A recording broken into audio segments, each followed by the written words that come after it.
Hello and welcome into the latest edition of ESPN FC. I'm Dan Thomas, joined in the studio by Craig Burley, Steve McManaman and Frank Leboeuf. That's what I was waiting for. The celebration as Ollie Watkins scores the winning goal that sees England through to the final to face Spain on Sunday. Goodness gracious me. England fans once again suffering through. Oh, but they did it. They made it in the end. Craig's going to kill me. Yeah. Got very angry for I don't want to name names, but somebody was very happy because no extra time. Well, I think everyone's happy there's no extra time. By the way, when we sat down just before we came on, you went like that. A big kid. But my buddy said... Yes, right! Let's just confirm then what happened. It was, of course, the Dutch that would open the scoring. Simons with the opening goal. Great finish from him to give the Netherlands a 1-0 victory. But then Harry Kane would be awarded... Well, England will be awarded a penalty after a VAR review. Harry Kane converting the spot kick. England, so much the better side in the first half. But the second half, it was back to boring, slow football. But this time they were playing against a side who were playing slower, more boring football as well. And in the end, we saw substitutions from Gareth Southgate, Cole Palmer coming on. He would link up with Watkins. A brilliant finish from the Aston Villa striker. And that is enough to see England through to their second or back-to-back European Championship final. We welcome to the show Mario Melchiot Mario's got a suit on. Celebration tie. Yeah, exactly. It's gone That's smart. not what. Should have taken it off. We'll be hearing from Mario in a moment. Let's kick things off in studio, Mako. In the end, another final. Yes, brilliant results. Overjoyed for a lot of the lads there because I know them personally. Again, it's hard speaking, 5-10 minutes after the game when you've just reached the European final, but they do need to improve again, don't they? First half they were really positive. Second half, it was not a good football advert whatsoever. I thought both teams were terrible in the second half. But the introduction of Cole Palmer, him linking up with Ollie Watkins, brings a little bit of life into the England side, and they get the goal right at the last minute. And it was impossible. Well, it was impossible for the Dutch to respond. But to be honest, they didn't offer very little in the second half. I thought it was a really disappointing second half. Yeah, really poor. But whoever would have got through, have got their work cut out if Spain are going to play like the Spanish teams we've seen. But fantastic, England have got there, and they have to move forward now, work hard, and try and come up with a battle plan to beat the Spanish. At least Spain won't have to spend a lot of time between now and the final brainstorming about what the England team's going to be. I wonder if... Oh, yeah, no. You might see some changes, be careful, You know when a manager sits in and with the coach and go, I wonder what he'll do. That's what he'll do, that. I would imagine, maybe Trippier is at most at risk, who went off at half-time for Luke Shaw. But Luke Shaw didn't add anything either, did he? No, and he clearly thinks he's not fit enough to play. He doesn't look fit, you're right, mate. To start the game and play the whole 90 minutes, and maybe he feels that Luke Shaw against fresh, fit, quick players, particularly the Spanish, I mean, he'd be up against Lamine Yamal. He's not ready for that, so expect a cut and pace, but that's getting ahead of it a little bit. Look, bearing in mind the side of the draw, the two best teams are in the final from the side of the draw. Yeah. Right? At the end of the day, England were stronger in Switzerland, didn't play particularly well. They're a stronger side in Holland. They showed that in the first half. Went back a little bit defensive, as per usual, in the second half, but all they had really was Wout Weghorst, and they didn't use him often enough, Holland, in the second half. They didn't get enough cross balls into the box for the big fella, but you have to be delighted for individuals like Ollie Watkins. Yeah. What a moment for that man's career, coming on, where he's been, where he's played, coming through. He's now at Villa. He's a big shot at Villa. And now he's a big shot for England. Yeah. Coming on, scoring the winner in the semi-final. Something that he will never, ever forget. We talked about that goal, and it's Cole Palmer just adding something a little different when it comes to he wants to turn, he wants to go forward, he wants to try and thread something positive, doesn't he? At the game, particularly in the second half, was so negative. Everybody, both teams, this is not an England thing. Both teams going sideways and backwards, both scared to try something. And as soon as Cole Palmer comes on, listen, he didn't have a huge amount to do. But he had a great chance. But he had a great chance, and he plays the ball forward. He gets an assist for Watkins. But as Craig said, the bigger picture is, the Ollie Watkins who sat, for the last couple of games, hasn't done much. And when called upon, it wasn't Ivan Toney this time. It was so Gareth Southgate deserves a bit of credit for saying, you know what, it might be Ollie Watkins today, and he gets the winner in the 91st minute. I mean, a lovely, lovely moment for him and his family, isn't it? And that'll elevate him now to another level, and he'll be remembered in many, many years to come. And that, things like that, that's what you cling on to. That's the happiest I've ever been at an England winner.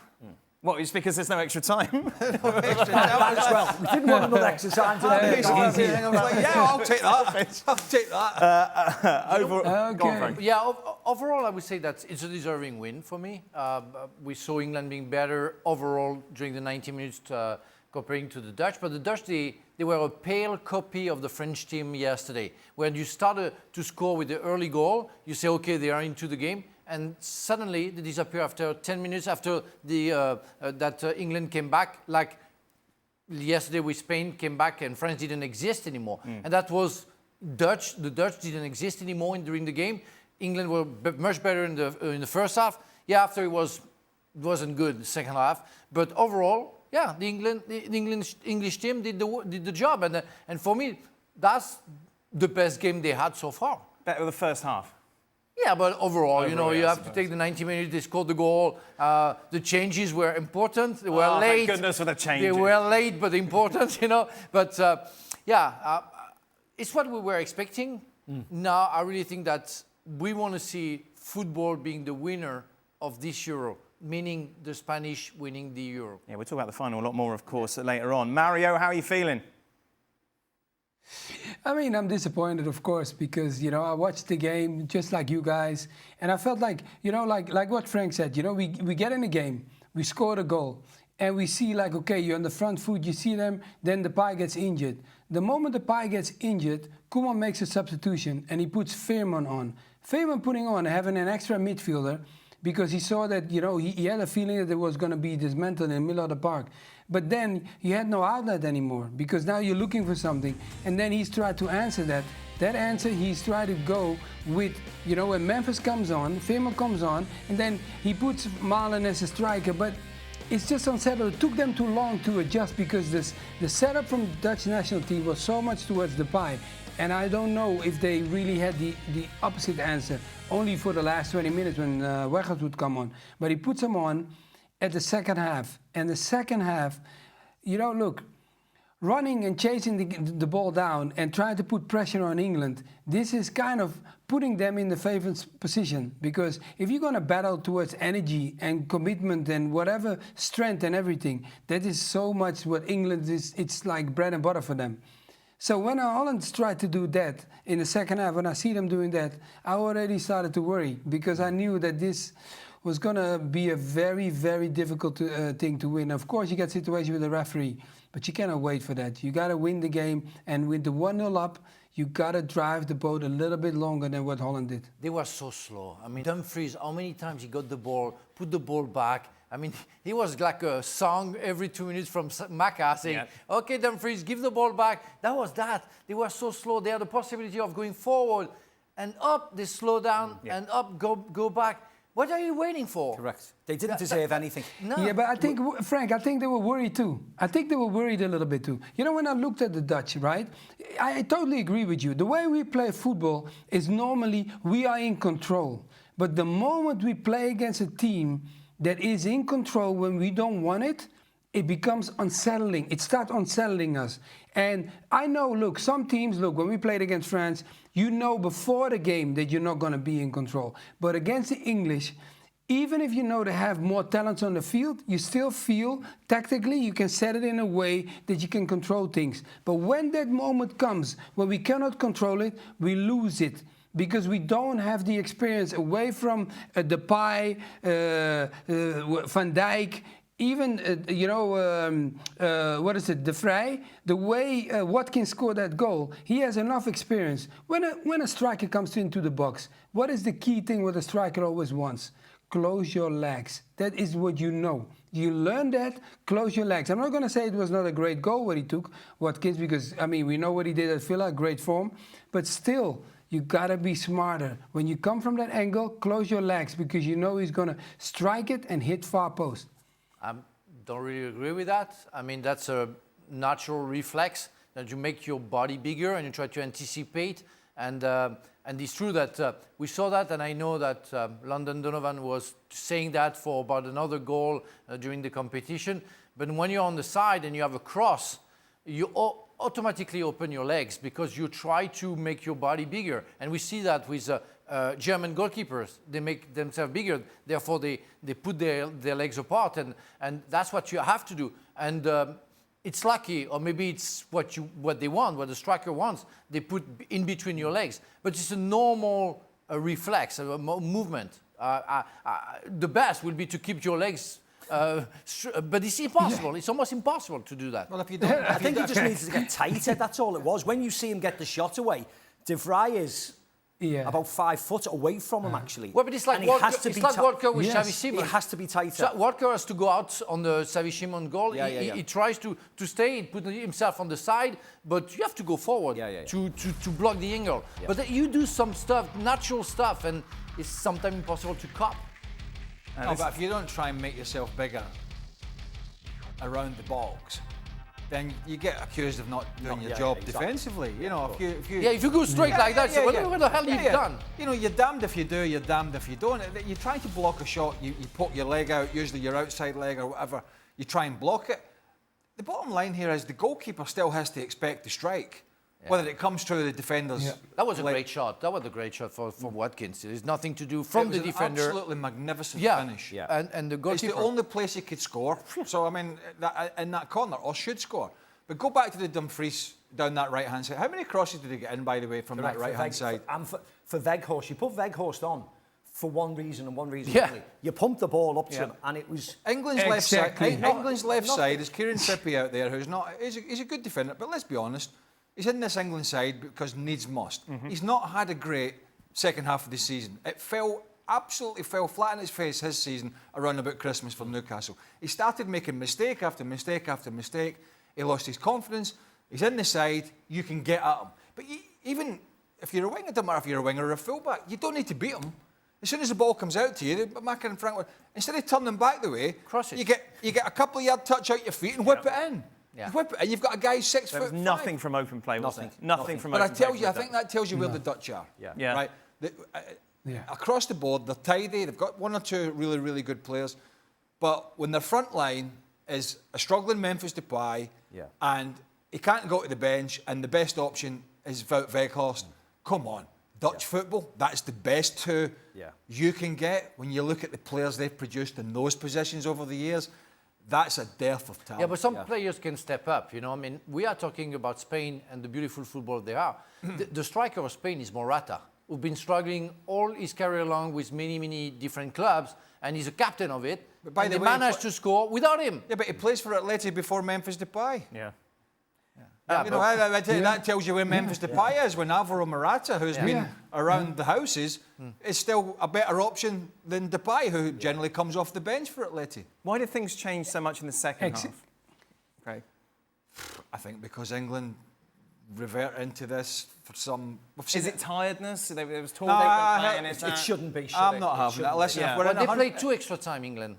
So but if we're in 110 minutes and people are cramping up, I'll accept that. Right. But we're 60 minutes in. Yeah. If you can't play an hour and you're still fresh in an hour after an hour in a semi-final, you shouldn't be on the field in the first place. I think it's whenever a team gets a little bit of possession and confidence, they start to sit a little deeper. England. And are frightened then to go and squeeze up as a back line and squeeze everybody on in case something hurts them in behind. Now, I know we'll get to the bigger picture, Spain, but you can't allow the type of possession that Holland had in the second half and did literally nothing with it, or not a lot. I don't think you can allow Spain to have that, because they will poke and prod and cut you open. Don't you think that England players, second half, they say, okay, we keep the score. We've been so good on penalty kicks that we go surely not. Not with the quality there. You've got to go through 45 plus 30 minutes extra time. So why didn't keep on doing what they were doing in the first half? Well, that's what I'm asking. Yeah, you think consciously there is no reason play for penalties? There is no reason to. But we've seen it before when penalties weren't even on the line. We saw it in the group stages, didn't we? I think they just get a little bit, as we've said before, they get a little bit safe. They get a little bit more secure. They start passing it at the back and think, oh, we've got the ball here. We'll try and tire the opposition out. But when you just go from side to side to side to side, it drives you mad. And the opposition then got lulled into doing exactly the same. When they had the ball, they went from side to side. It was ridiculous. Virgil van Dijk must have had more passes than anybody on the pitch. And that shows you what it was like defensively. John Stones one side had more passes than anybody. Virgil van Dijk the other side. That should not happen. And I think they looked as if both teams wanted to get to extra time. I don't know why, because the second half was a terrible affair until the 91st minute when we get the goal, and it's a couple of England subs, whether it's just fresh legs, whether it's just fresh mentally, coming on, wanting to go forwards, wanting to make the run into the penalty box. The right ball in, and Ollie Watkins doing what he's done a lot of the time, moving.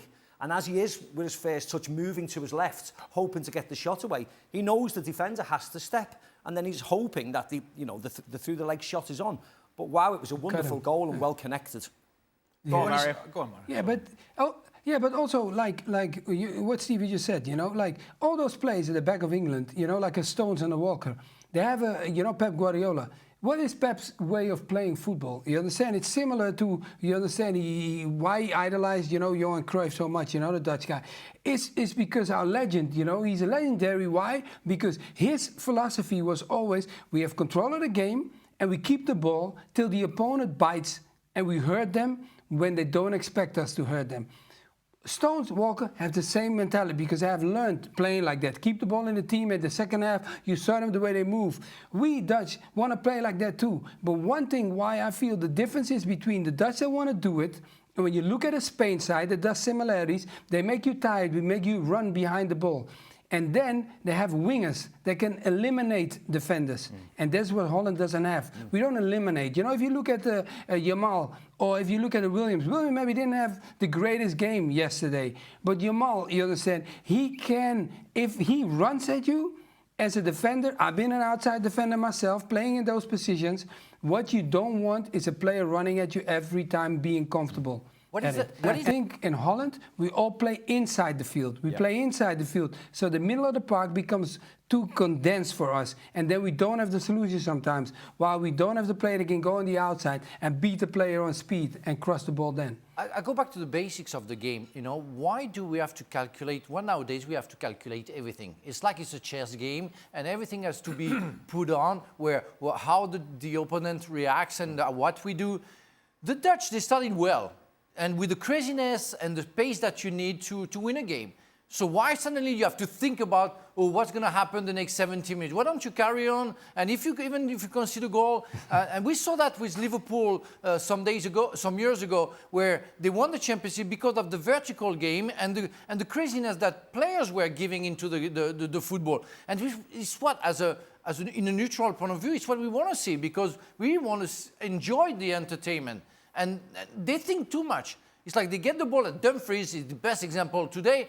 Ooh, okay, do I do that? Oh, no, I think the coach wants me to not lose the ball, I go back. Stop, well, I wouldn't say stop thinking, because or many people think already football players, they don't think at all. So, but I think just go for it. Yeah, he would do it in an Inter Milan shirt. Xavi Simon scored the goal because he didn't think about the position. Have you seen the way he shot the goal? He was completely unbalanced, but he went for it, and he scored the goal. You have to stop thinking. The best way of analysing and switching it a little bit, I think the best way of looking at analysing England from a second half, from a first half, is the involvement of Foden and Bellingham. Yeah.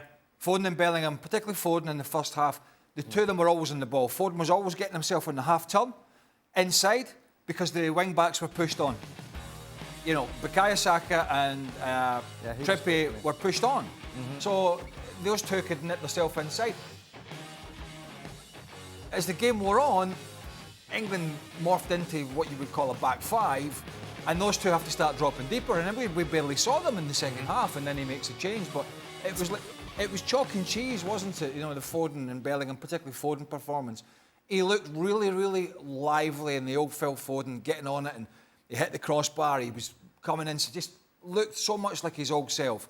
Second half, when they revert back and everybody starts dropping deeper, the two key players are out of the game, or they're not having the influence in the game that they were in the first half. And that's a big problem for England. Now, when they play Spain, we know the way Spain will play. There'll be a 4-3-3. And are those wing-backs, if Southgate plays that way, going to allow themselves to be shoved back? Because if they're shoved back, can you imagine what that Spanish midfield will do to the English midfield? They will completely overrun England. So that's going to be a big call for Southgate. Why does he take so long to make substitutions, Macca, when everyone could see what was going on in that second half? I don't know, is the answer. But then do we even question him? Because again... Well, he saw it. Well, he's in the final. He's the first. I know, but I've said it before. He has to win the final, Dan. He has to win the final to win us over. He has to win the final. For us all to say, oh, yes, that's what... Because performances up until now haven't been great. They've met a very, very average Netherlands side, let's be honest, very average Netherlands side in the semi-finals, which they've won. Great, fantastic. They deserve a pat on the back, a whole lot of congratulations, but they need to win the final to be able to get away with playing this way and picking the starting 11 time after time after time again when they have not done it. They have not done it. And in the end, it's substitutions or substitutes who have got them out of trouble. And everybody watching today wanted substitutions made earlier than he did, but he got away with it again. And we've said before, better be lucky than good, because he's got away with it again. The subs latched onto each other, Palmer to Watkins in the goal. But I would love to see a different selection, 11 selection at the start of the game. Should we play the same record that you've played ahead of every match? I've said it for the last 6 years. I think they're too negative, and I think they're too negative to win trophies. And hopefully they'll prove me wrong. But if they don't, I'll still be saying the same rhetoric time after time after... Again, they've got this incredible generational group of players against a very average bunch of countries in Europe at this moment in time. Bar one, or bar two probably with Germany, but they got knocked out. But certainly bar one, and they're going to meet them in the final. Yeah. And if they get turned over easily by Spain, we'll sit here again going, why has he played that 11? Why didn't he put Palmer on earlier? Why didn't he use Eze? Why didn't he use Anthony Gordon? And that'll be the question that will always hang over Gareth Southgate. He's a reactive type of manager, and Steve Holland is number 2. Is equally as reactive. He's equally defensive. So when he goes to his teammate and his number 2 and goes, what do you think? He's a bit like, I think what you think.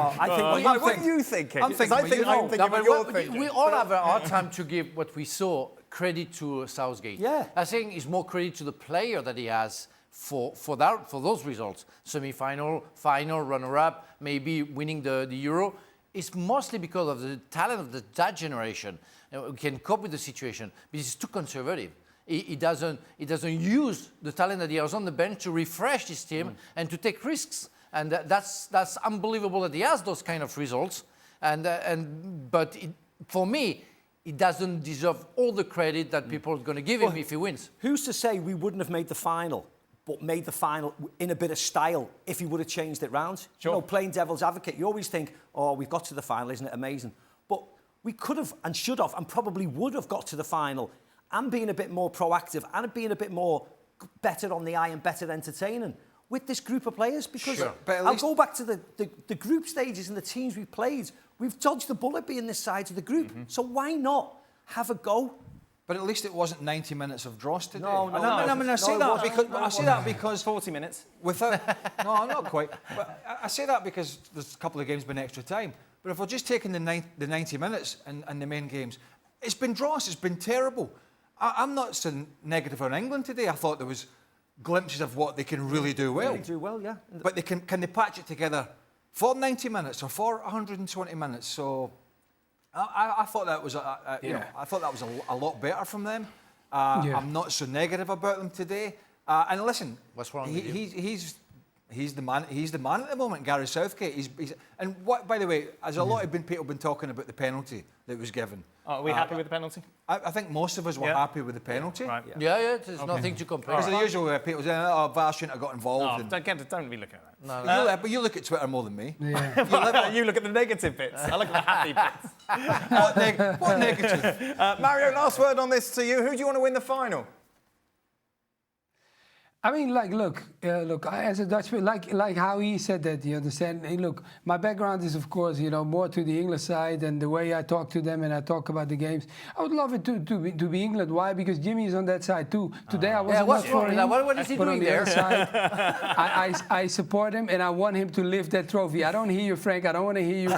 Okay? And I say, England, I want to hear it. I spoke to him before the tournament and I said, I'll let him do his job. So after the tournament, I want to get the call and say, how is it? And he says, yeah, I did it. Okay, that's all I want.